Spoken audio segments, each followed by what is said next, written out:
everyone. Welcome to this installment of Ministry Toolbox, our Presbytery's resource of connecting our churches, our church leaders with practitioners, experts in the field, and all kinds of different areas of ministry. This is a monthly webinar that we do, and we share all of our recordings on our website and on our YouTube page so that they are always there for you to look at and receive. So we've got some really great things that are coming up.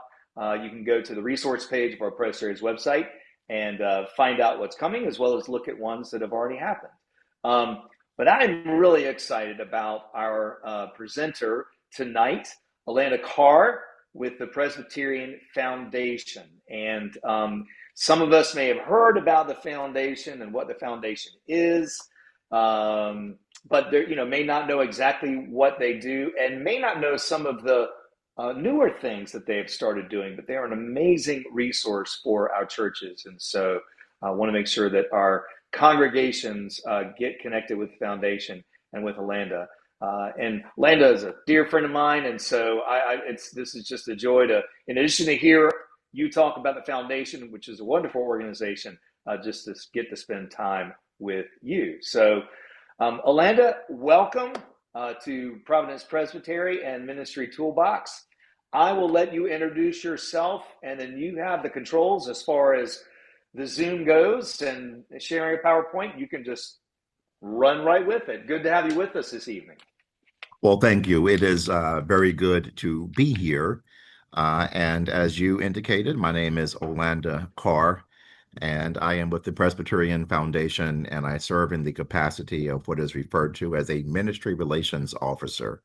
I would go into detail, but that is included in my presentation. So at the risk of being redundant, I will just start the slideshow, and hopefully it will show up.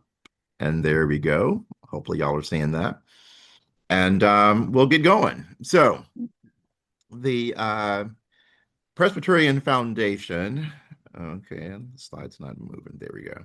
I am in the East region. I live in Charlotte, North Carolina, and I primarily serve North and South Carolina as my geographical region.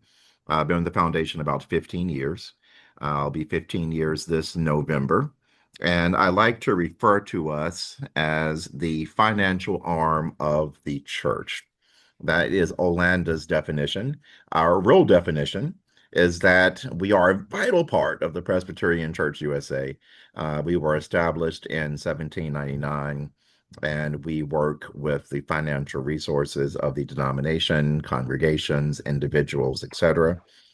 We also have a great deal of programs and services that help out the local congregation that I will touch upon tonight. And we're also a part of a larger family.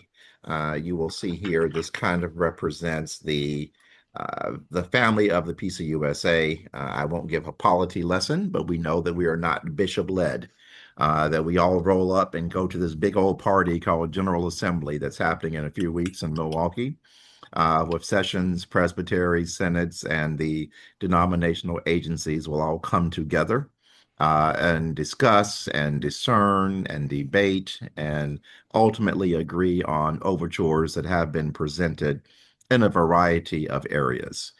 We are pleased to participate in that process, along with the Investment Loan Program, the Publishing Corporation, the Board of Pensions, and the Life and Presbyterian Life and Witness, our newest merged agency. So what we do at the foundation, when I talk about the financial health or the financial arm or all of the services and things that I touched on a few moments ago, I generally put them into categories of stewardship, planned giving, investment management, a program that we have called Project Regeneration, and then lastly, the catch-all category of overall financial health. So I'm going to kind of break each one of those down for you tonight very briefly. Like I say at every meeting or every gathering when I have the opportunity to speak to a group of Presbyterians, know that this is not the only time that you will receive this information. If there is ever a time you would like to do a follow-up or a call or invite me to your church or just schedule a Zoom or whatever it is, I'm always more than happy to do that. For sake of time, I will not be able to go in great detail on any of these topics. So it may leave you with a lot of questions. And again, that's okay. Just let me know, and I'm happy to continue answering those with you at another time. So, firstly, let's look at stewardship. I put this slide first because I believe that governs all of the work that we do. When you hear the word stewardship, most likely something comes in your mind. It may be your annual campaign, or it might be a pledge card, or just what have you. But we all have an idea of what stewardship means. And frankly, that idea is not always fun or pleasant. We have always treated or traditionally treated stewardship as a responsibility or a hardship, even almost like you do your light bill. It's something that we have to do or we must get through. We try to challenge that at the Presbyterian Foundation. We want to really get back to what is stewardship before you can do the campaign, before you can do the pledge form, before you can make your announcements and your minutes for mission and that type of thing, you have to really create an understanding of what stewardship really means. We often use the term of creating a culture of generosity, where you're really helping your members, helping leadership, helping your session all understand what it really means to embody and to practice stewardship.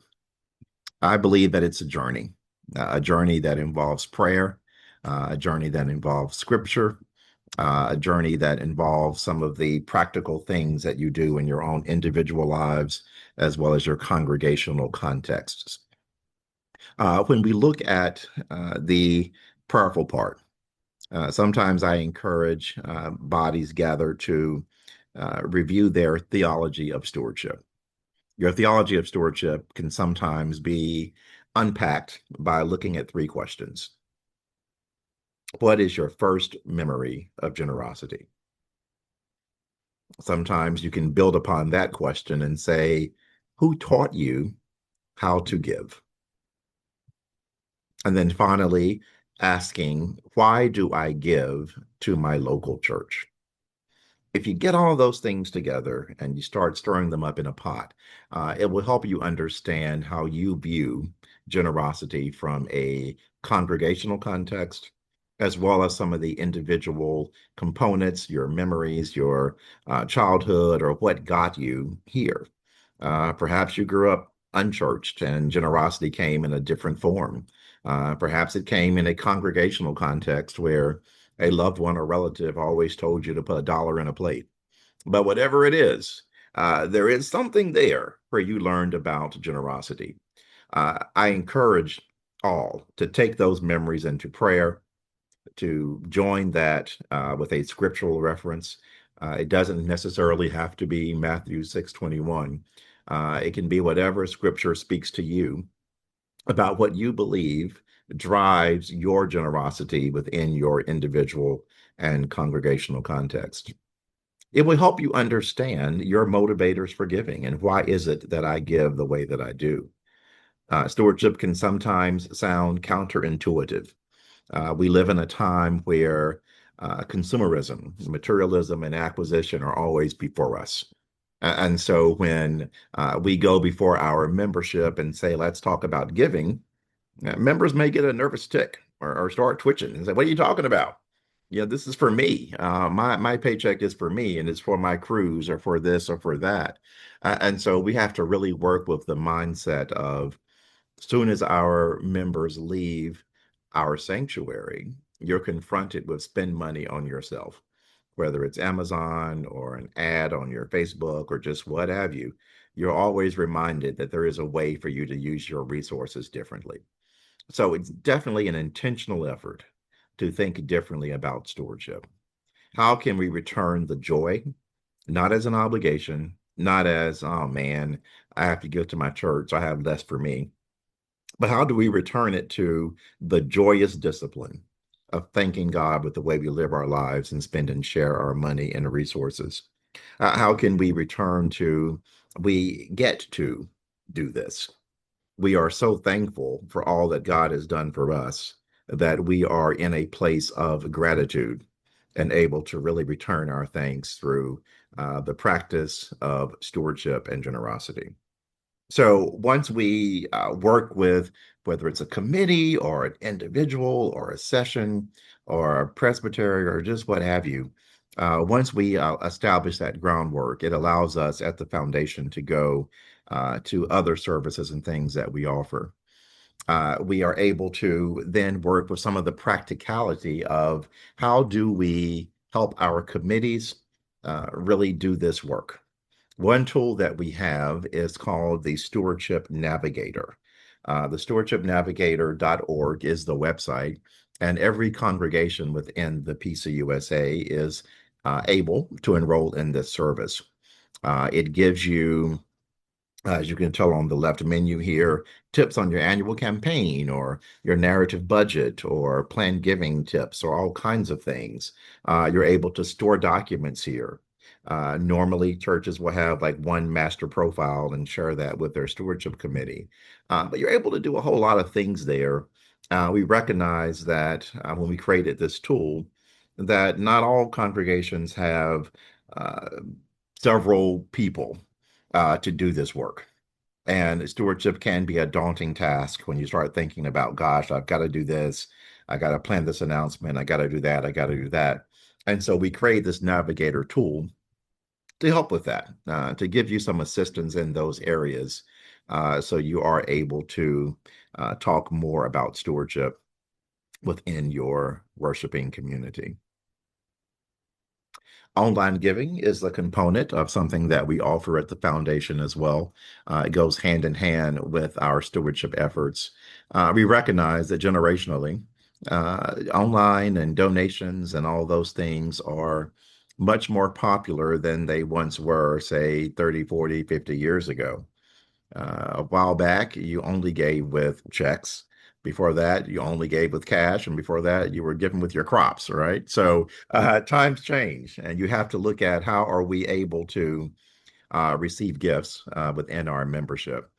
Online giving is not for everyone, but I do think that it should be offered to many of our members as an option to give. So it is a service that we have. It operates with one of the leading online providers in the country, Banco, as the back office support for that. And we're able to help churches have a pretty seamless process of a Give Now button on your website where you're able to make those donations. There is a 2% administrative fee that comes out of each gift, but we like to think of that as fairly negligible because you're receiving gifts that you may not receive otherwise. Personally, before my own congregation started doing online giving, it was the very last check that I was writing to my congregation. And then once my church adopted online giving, I can't tell you when I wrote a real check because most of the things I do now, whether it's pay my bills or house payments or just whatever, all done electronically. And so the online giving allows many of our congregations to do that. I will tell you that it really, really increased in popularity during COVID when the in-person worship experience was interrupted for many of us. And many of our churches realized, oh, yeah, online giving may not be a bad thing after all. But if you have not made that leap, or if it's something that you would like to learn more about, or if you would like to change your provider from another provider to the foundation, of course, always happy to have that conversation. Plan giving is another topic that we work with. When I go back to the foundation's history of 1799, our oldest gift is 1821. 1821 is the first endowment gift on record for the Presbyterian Foundation that we still pay out to this day. How that particular gift worked is that a permanent endowment fund was established to help with books and resources for new pastors. by Elias Boutno, and we still have a fund in that name that pays out in 2026. That to me illustrates the power of legacy, the power of providing for uh, ministries, mission, congregational life for generations to come. There are all kinds of things that you can do with your legacy plan. From an individual standpoint, you're asking, how can I prepare for and provide for my spouse, my children, my philanthropic goals, etc. But we always try to encourage, where does your faith appear in that discernment process? How important has your church been throughout your life? And always asking the question, would you like to include your congregation or multiple congregations in your final wishes in your estate plan? The main thing that we do with this service offering, we'll do workshops, we'll do a component. We have lots of materials such as a legacy planning guide for church leaders that will help church leaders develop a plan giving program if you don't have one, or if you have one that it might need a little restart. The guide can be very helpful with that as well. We have a legacy planning guide for individuals that works hand in hand with our estate planning workbook, where you're able to account and document your assets and make plans for those assets as part of the estate planning process. So lots of good things there. We are just now, as the month of May ends, we're coming to the end of normally a quite busy month in this particular area. If you're not aware, the first Sunday of each month of May is Legacy Giving Sunday. So the first Sunday in May is Legacy Giving Sunday. And that is the time where denominationally we encourage all of our congregations just to take pause to remind our members, to remind ourselves the importance of considering the church in our legacy plan. Part of the legacy planning process is to look at also, how are we going to invest our resources. That's also, of course, a really important component of stewardship. How do we care for and invest wisely the resources that God has placed in our care? We can do that in a number of ways. You heard me a few moments ago talk about the endowment process when I mentioned Elias Boutno and the oldest fund that we have in 1821. That is an example of the endowment fund process through the Presbyterian Foundation. What that looks like is that you invest a principal dollar amount of at least $25,000. There is a graphic to the right that's a little small, but you might be able to see some of these things as I discuss them. And then from that principal investment, income is distributed into perpetuity on that particular investment into the endowment fund. The endowment purpose can be for a very defined Presbyterian mission or ministry, or it can be general, such as the general ministry of a congregation. It is required, however, that it does have that Presbyterian PCUSA lens when you create the permanent endowment fund. The principal, again, is restricted, remains with the foundation, but the income goes into perpetuity. We have other options for investment for congregations that sometimes the permanent endowment fund may not be suitable for, such as a maintenance fund or investing reserves or parts of the operating income, etc. Sometimes congregations will look at the New Covenant mutual funds. We have 4 different options within the mutual fund family: growth, balanced income, and income. Each of those will vary with the investment strategy, whether it is stock-based, equity-based, on the growth side, or income side being bond-based, and the two in the middle, balanced growth and balanced income, are hybrid accounts, where you have a 60-40 split in balanced growth of 60% growth in equity, 40% bond income, or a balanced income of 65% income and 35% growth. Regardless of the option, these funds are not restricted in principle. The ownership remains with the congregation. You can choose to either receive the income earned from the fund or to reinvest it. And of course, any balance is always available, daily liquid, daily priced is what we like to say, that if for any reason you need a disbursement, you're more than welcome to do so with the mutual funds. Often I will get calls about, well, we're not really sure what our strategy needs to be. Perhaps we've sold a manse, or perhaps we just have resources that have been in a savings account and we might need a little extra help in making those decisions. Well, with the new covenant mutual funds that I just described, they're what we call self-directed. So the selection of the type of fund that you would like rests upon the individual or congregation. But if you need that extra guidance, if you need that extra help on how can we make that decision, we have an advisor-based relationship through the New Covenant Trust Company, where typically with our larger accounts, you're able to have an advisor walk you through your strategy, normally starting with, what would you like to do? What is the purpose of the funds? Do you have a particular ministry project that is going to happen within the course of 26 or 27? Or is it a particular need for income disbursement to assist with the operating budget? Once we clarify those needs, it really, on that side, helps govern the strategy of the investment. The New Covenant Trust Company is a fully owned subsidiary of the Presbyterian Foundation. So while they're not the foundation, they kind of are the foundation, right? And so we work together with the New Covenant Trust Company, helping make the decisions through the ministry relations officer model, working with the congregation, and then determining the strategy of investment, often with the individual or the congregation.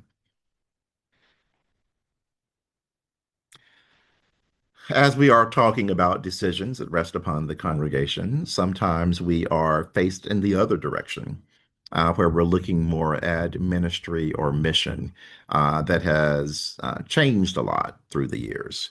We're not really clear on where God is leading us at this time and how does that impact our property, our direction as we watch in some cases membership dwindle, as we watch maybe our resources not be as plentiful as they once were.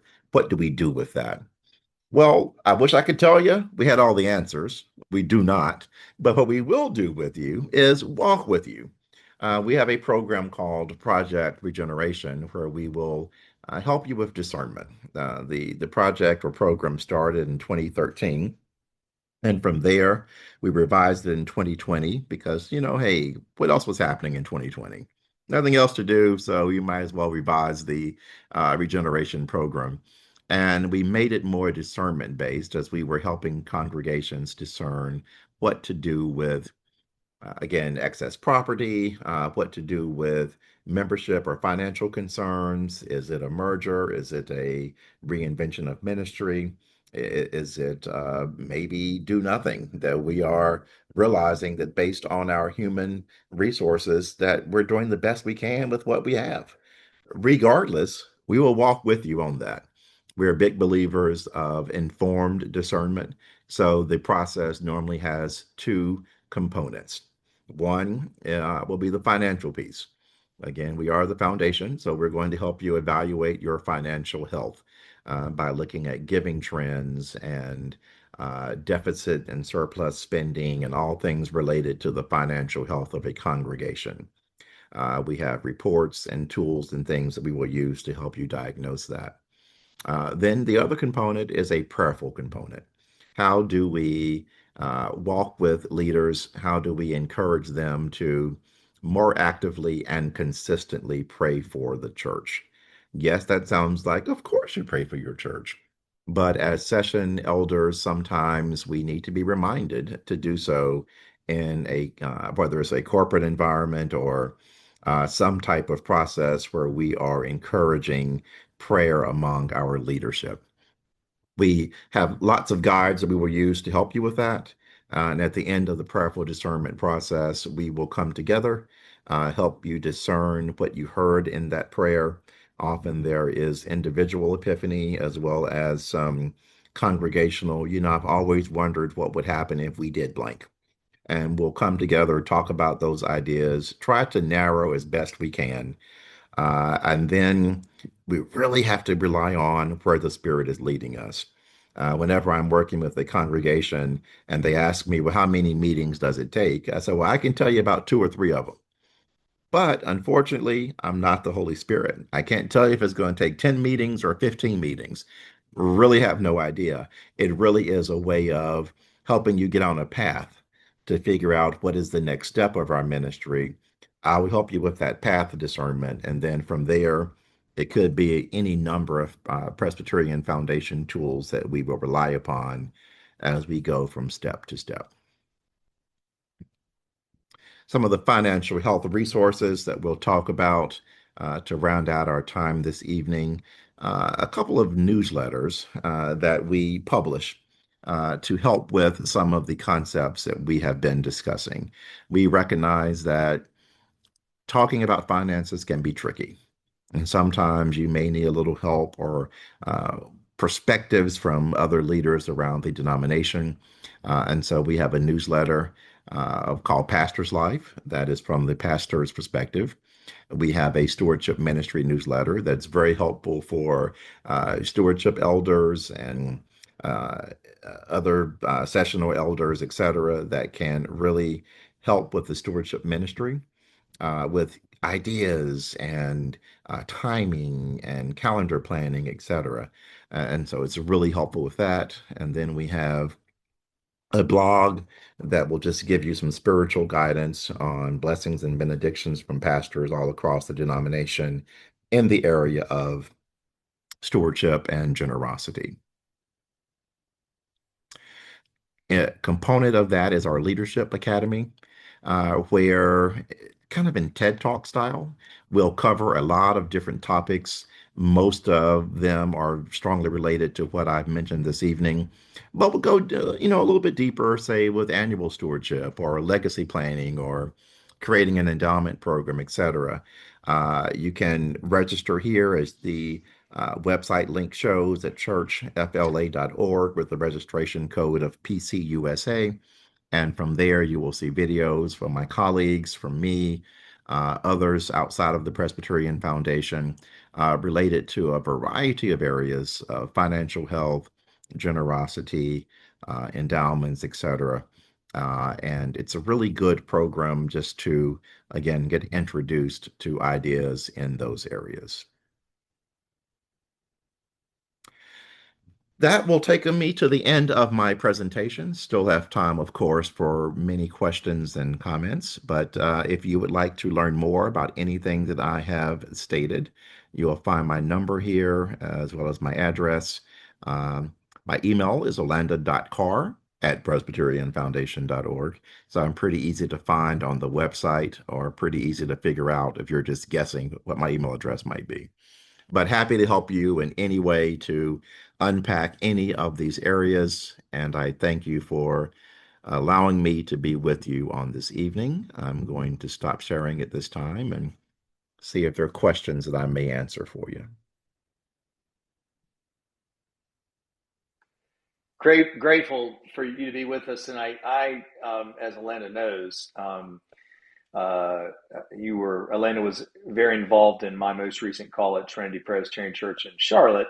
I was looking at those 5 areas and I was trying to count the number of things that he worked with us on. It was at least 2 or 3, I'm not sure, but the investments was really key, and also Project Regeneration.